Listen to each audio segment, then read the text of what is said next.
అనేక పర్యాయాలు నేను మీకు చెప్పాను. ఇప్పుడు చెప్పండి, నువ్వు ఎక్కడున్నా దేవుడు నిన్ను నడిపించగలుగుతాడు, కానీ నేను నడిపించగలుగుతానా? నువ్వు ఏడో ఉంటావు, నేను ఏడో ఉంటాను. ఇంకొక వింతైన సంగతి చెప్పనా? దేవుని ముందు మోకాళ్ళు వేసి ఏమడుగుతాను తెలుసా?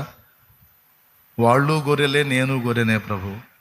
వాళ్ళని నన్ను అందరినీ నడిపించాల్సిన ప్రధాన కాపరివి నువ్వు కదా. నన్ను నేనే కాపాడుకోలేను. నన్నైనా వాళ్ళనైనా నువ్వే కాపాడాలి, నువ్వే నడిపించాలి కదయ్యా.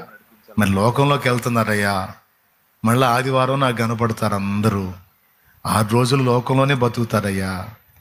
ఆ లోకంలో ఆ పాపాన్ని, ఆ శరీరాన్ని, ఆ మోసాన్ని జయించుకొని బిడ్డలు మళ్ళా నీ సన్నిధిలో కనపడినంత వరకు వారికి నీ కృపయ్యా, నువ్వు తోడుగా ఉండయ్యా, వారిని వెంటాడయ్యా.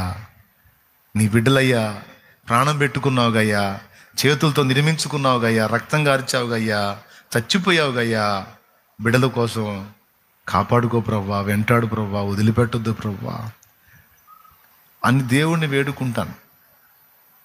ఆయన కాపుదలకి మిమ్మల్ని అప్పగిస్తాను. నేను అంటున్నాను, మీరు వ్యక్తిగతంగా ఆయనతో అనుబంధం ఏర్పరచుకుంటే మిమ్మల్ని పాపంలో పడనీయడం.